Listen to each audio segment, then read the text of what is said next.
Today we're going to talk about how to do some arithmetic with polynomials. Polynomial, again, just means, poly means many, and nomial means terms. So it's something with many terms. It's stuff that has powers of x's. So when we have different powers of x's, x to the fourth and fifths and thirds and seconds and stuff, all added together, that creates a polynomial. So today we're going to talk about how to add, subtract, and multiply them. To add a polynomial, parentheses are really not important. It's just saying I want to add this whole thing to that whole thing. And we could think about distributing a positive, but distributing a positive doesn't make any change to it. So we just essentially drop out the parentheses and combine the like terms. I like to put my answers in what's called standard form, which means that we start with our highest power of x and work our way down. You don't have to. It's not wrong to do it in some other order. That's just a way that it helps me keep it organized so that I can make sure that I'm accounting for everything that way. So I would start with my highest power, which is x cubed. There's nothing else like that, so I got 9x cubed. Then I look for x squareds. There's only one term that has x squareds in it. Then I would look for terms that have x's in them. I've got a couple of those, so I want to add them together, combine the like terms, and I get 10x. And then I look for my constants. Combine those together, and I get -3. So adding polynomials is really just combining like terms. Right? The parentheses don't mean anything when we're doing an adding problem, so we should kind of ignore the parentheses and combine the like terms. If we're subtracting the parentheses, do a little bit more, because what this says is I want to take that first polynomial, the first set of parentheses, and subtract the whole second group, which means that I need to distribute that negative through, so that negative is applied to everything there. So we begin by taking the negative and passing it out to the second group. Minus 3x squared minus x plus 4. And then combining like terms. So we've got x squareds. Put those together and I get -x squared. Got x's. Put those together and I have 2 x's. And I have my constant plus 4. Okay. So to add and subtract, this is really not anything new. Okay. If we're adding, drop out parentheses and combine like terms. If we're subtracting, distribute the negative and combine like terms. Questions?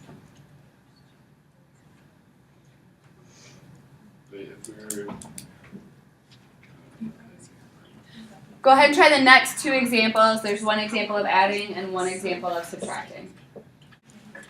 So in adding, parentheses don't really matter, so I just kind of ignore them and combine what matches. X to the 4th match, and so I get 3 of those. I've got this x to the 3rd term, and nothing matches with it. I don't have any squares, I don't have any plain x's, so then I combine up the only things that are left. My constants give -1. Questions?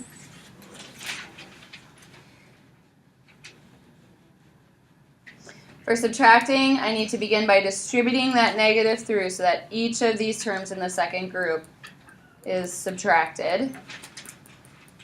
So I get -3x to the 4th, positive 12x cubed, and positive x.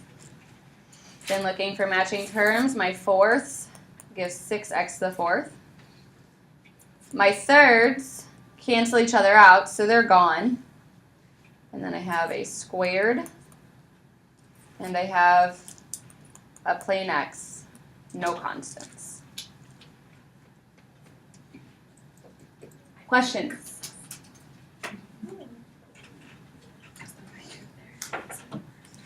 Okay, for multiplying. When we learned how to multiply 2 things by 2 things, I said some teachers like to use the acronym FOIL, and we kind of went through how that works for first, outside, inside, last. I said I don't really like the word FOIL because it doesn't work once we start having more than 2 things there. And that's what happens now. So we could use kind of the same idea as FOIL, but what we're really doing is distributing one group to another group. Some teachers call this like the claw method because it kind of looks like claws when we start drawing them all out.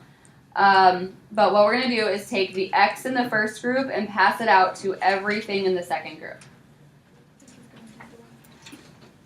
So when I do that, I get 3x cubed minus 2x squared minus 4x. Take the x of the first group and multiply it by everything in the second group. Then I want to take the next thing in the first group, which is, be careful, a -3. Always make sure you attach those signs to the number. So I'm going to pass out a -3 to everything in the second group. Now when I do this, I kind of collect like terms as I go by stacking them on top. You don't have to do this. You could write this all just in one straight line and that's fine. I like to kind of organize it so I can already see what's going to go together. So when I multiply -3 by 3x squared, that's going to give me -9x squared, and I just go ahead and put that right underneath my other x squared. They're already kind of there together. Then -3 times -2x gives positive 6x. And then -3 times -4 gives positive 12. And then I combine my like terms. I get 3x cubed minus 11x squared plus 2x plus 12. Okay, so take the first thing in the first group, pass it on out to the second group. Take the next thing, pass it on out. And no matter how many things there are, we would just keep doing that. So in this problem, there were only 2 terms in that first group, so we just had the 2 things to pass out. If there were 3 terms in the first group, we would pass out each and every one of them. So that's why I like the idea of distributing more than the idea of FOIL, because it's extendable. We could do this for really large things. When we have 3 parentheses multiplied together, we cannot multiply 3 things all at once. You can't even do that just with numbers. Like if I wanted to do 2 times 3 times 4, our minds don't have a way to do 2 times 3 times 4 all at once. We have to multiply 2 of those numbers and then multiply it by the other number. Okay? So that's what we're going to have to do here, is multiply 2 of these parentheses out together and then multiply the other one by it. It does not matter which parentheses you multiply first. Just like if I was doing 2 times 3 times 4, I could multiply any of those numbers together and be just fine. We can multiply any of these groups together and be just fine. What I usually like to do, and it's just kind of a preference thing, is I like to multiply the second 2 together first. But it could be the first 2. It doesn't really matter. It could be the outside and inside one, but that to me is just a little bit confusing. But you want to multiply 2 of the groups together, any 2 of the groups. The other one's just going to tag along. So for right now, that x minus 1 is just going to tag along. And I'm going to multiply these other 2 groups together. So I'm going to pass out the x. There's x squared plus 3x. And pass out the 4. Gives 4x plus 12. Now you have a choice. At this point, you could combine some like terms in that second group and put those x's together and call it 7x. Or you could just let it be at this point, and it really doesn't matter. Okay? I'll go ahead and just combine them together and call it 7x, but you could just let them be if you wanted to.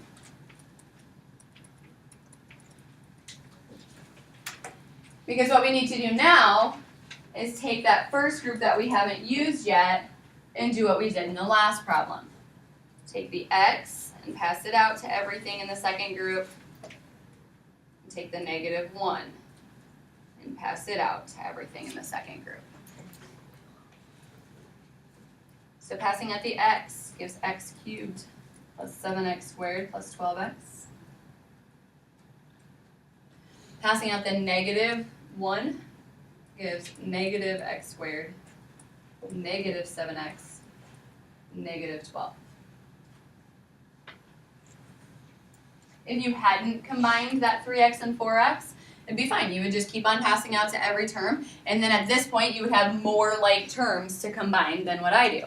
And that's fine. You can wait and do all of your combining of like terms at the end, or you can kind of simplify it as you go. Combine up my like terms, I get x cubed plus 6x squared plus 5x minus 12.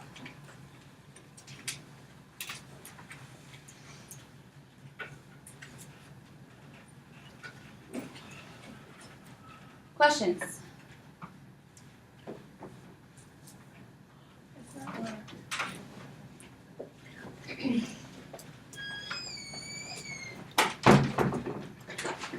Alright, go ahead and try this one, putting everything in the first group through to everything in the second group. I'm going to begin by passing out the x of the first group to everything in the second group.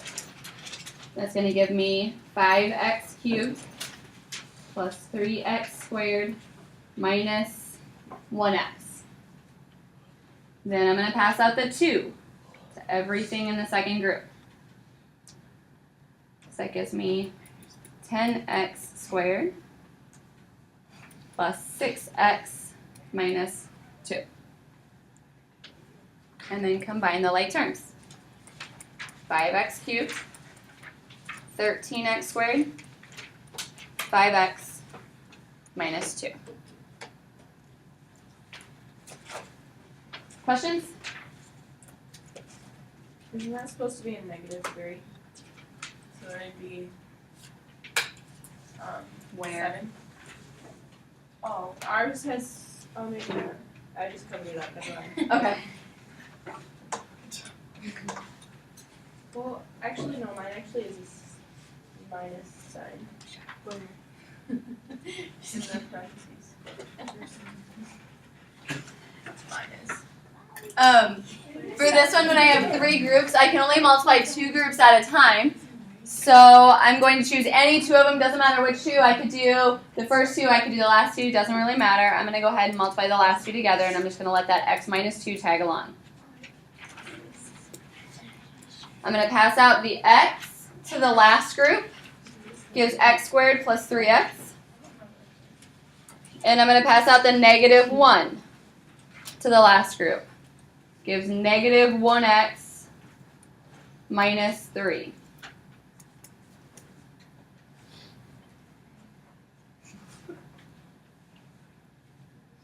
And you don't have to, but at this point I like to combine like terms in that second group and turn that into just a 2x.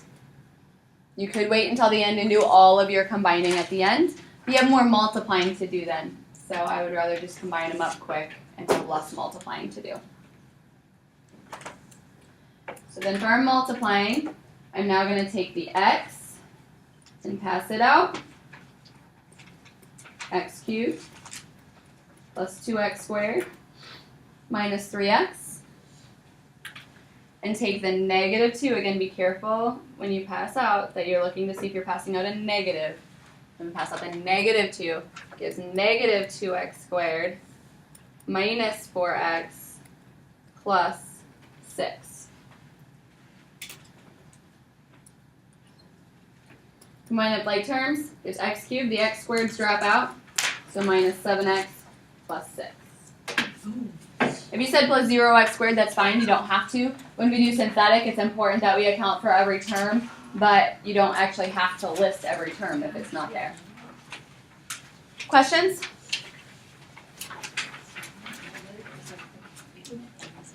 The rest of the lesson is going to look at some special forms. The thing with the special forms is, if you learn to recognize them, they're a time saver. If you don't learn to recognize them, you can still just do it the way we've been doing it and get the answer.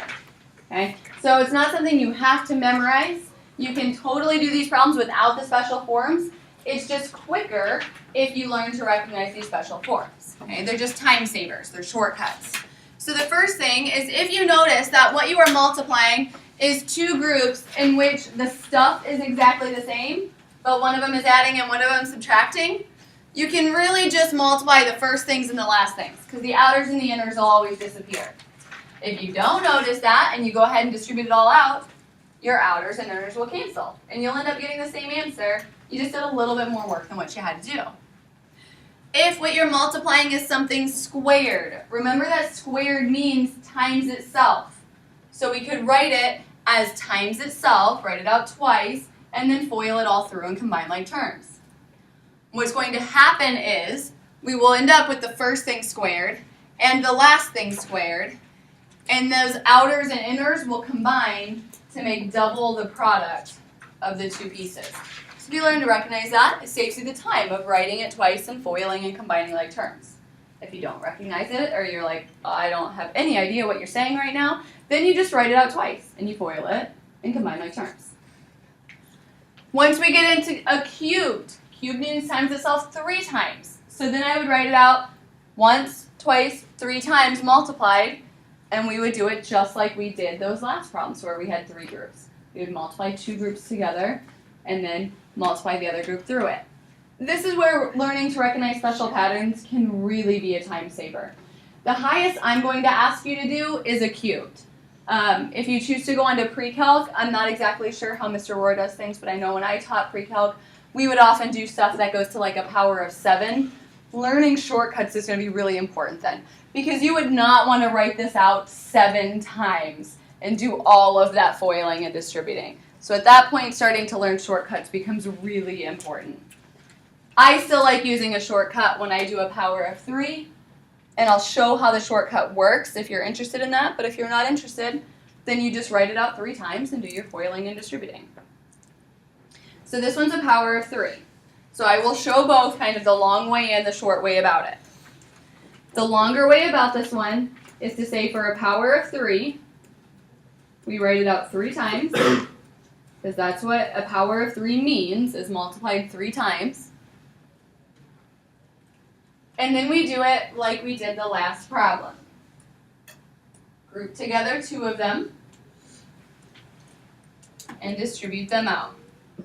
So pass out and pass out gives 25x squared plus 10x plus 10x plus 4. Then I like to combine my like terms here. So I'm going to get 25x squared plus 20x plus 4.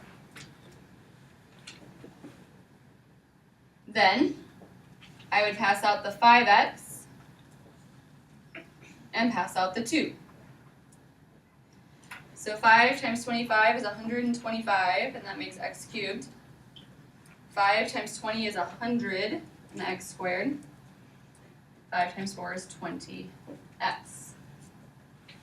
Then passing out the 2 gives me 50x squareds, 40 x's, and an 8. Combine my like terms and I get 125x cubed, 150x squared, 60x plus 8. Okay? That's a totally fine way to do this problem. It's the longer way, I think.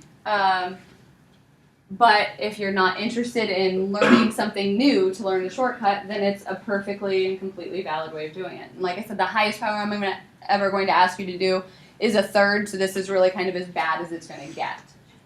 Okay. If you're interested in the shortcut comes from something called Pascal's triangle, which begins with a triangle of 1s. And then after that, the outsides will always be 1s, and a number will come from adding together the 2 numbers above it.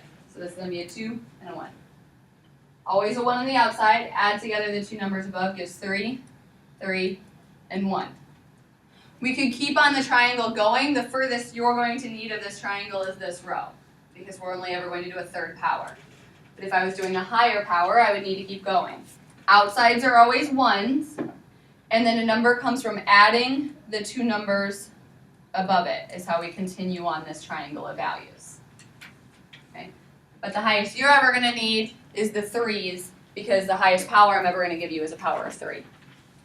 Okay? If we had a power of 4, we would need the next one. If you had a power of 7, you would have to continue this triangle down for a few more rows. Okay? These numbers in this row are going to be the coefficients of our terms.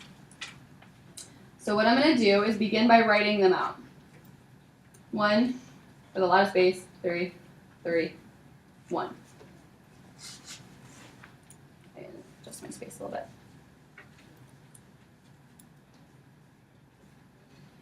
Then, what we do is we take the first thing, which is 5x, and we begin it at the front to the highest power in the problem, which is the cubed. Then I work it down, lowering its power by 1 each time. And so then it disappears for that last one. So I got cubed, squared, first, and gone.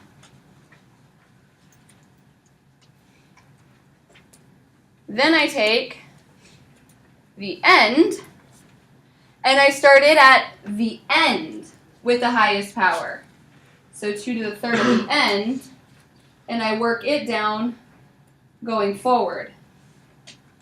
So third, second, first, and it's gone for the very first term. And then I add this all together. So we learned that when I have an exponent on the outside of the group, we have to apply that exponent to everything inside of there. So I have to cube the 5, which is 125, and cube the x. So I get 125 x cubed. Then I have to square the 5, which is 25, times the 3 and times the 2 is 150 x squared.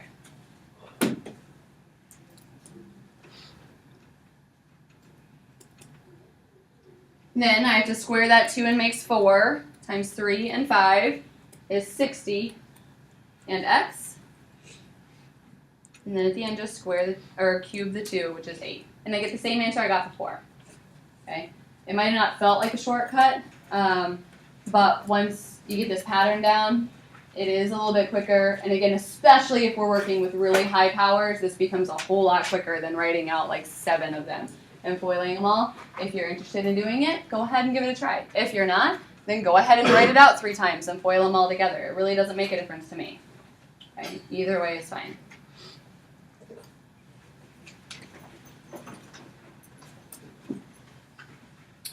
For this one, we could just go ahead and foil it out. And that's the thing about all these special forms, is you can just multiply them. If you don't recognize them, you just multiply them and you get what you get in the end, and it's fine. I get 16x squared plus 20x minus 20x minus 25. When I combine like terms, I get 16x squared minus 25 because the insides drop out. The shortcut of this is noticing that the 2 groups were really exactly the same thing except one is plus and one is minus, and knowing that when you do that, the outsides and insides don't really matter because they're always going to cancel each other out. So all you're really concerned with is multiplying the first things and multiplying the last things, and nothing else is going to matter. And it will be negative or minus. Yep, and it'll be a minus because it's negative 5 times a positive 5. Okay. So if you recognize it's the same thing but one's adding and one's subtracting, then you can just multiply the first things and multiply the last things. Ignore the outsides and insides because they're always going to cancel each other out anyway. If you don't notice it, then you just FOIL it and they'll cancel each other out. When we have squared, the special pattern of squared says that we can square the first thing, then we're going to do twice multiply the first thing by the last thing, and then plus the last thing squared is the special pattern. So we can square the first thing twice, multiply the first thing and the last thing, square the last thing. And then we would need to work this out to get 81y squared. Could you just do 9y minus x squared twice? Yep. And so then the longer way would be just writing it twice and foiling it out. So we get minus 18 x squared y and plus x to the 4th. If you write it out twice, 9y minus x squared and 9y minus x squared, and just FOIL that out, you will get exactly the same answer. So if you're not interested in special forms, then you just write it twice. Yes. Couldn't you just do the 9 squared and then the y squared and then minus the x squared? You'll lose the middle term. You won't have that 18x squared y. We can't just square the first thing and the last thing, because we'll miss that middle term.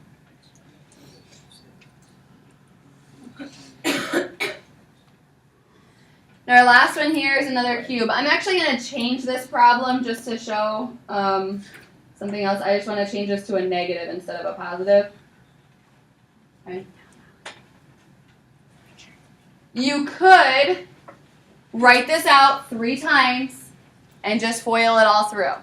Okay? I'm going to show how the shortcut works as well. I'm going to show the shortcut first. For the shortcut, we need that triangle again. And these are our coefficients. Since we're only ever going to the 3, those will always be the ones that we have. So I'm going to write out 1, 3, 3, 1. Then I take the first thing, which is the AB, and I start it in the front at the highest power in the problem, which is cubed. And then I count it down. AB squared, AB, just plain AB, and then no AB.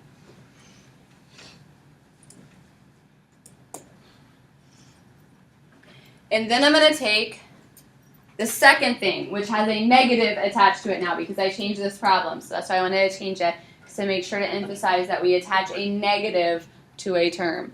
So I'm going to then start that at the end of the problem, negative 2 to the third, and count it down as I go forward. So third, second, plain, and gone.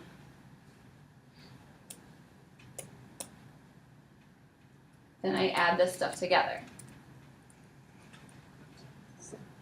So we learned the other day that when a group is cubed, we have to cube both parts. So I cube the A and cube the B. For the number part of the second one, I have a 3 times a negative 2, which would give me a negative 6. And I'm squaring the group, so I square the A and square the B. For the number part of this third one, I have a negative 2 squared, which is a positive 4, times the 3, which gives me 12, and an A and a B. And then for the last one, a negative 2 times a negative 2 times a negative 2 is a negative 8. And that's my answer. The other way of doing this problem is to write out AB minus 2, AB minus 2, AB minus 2, group up 2 of them, FOIL them, and then take this one and distribute it out to everything. Okay? And that's totally and completely fine with me if that's the way that you choose to do it. Okay? The assignment is from 6.3.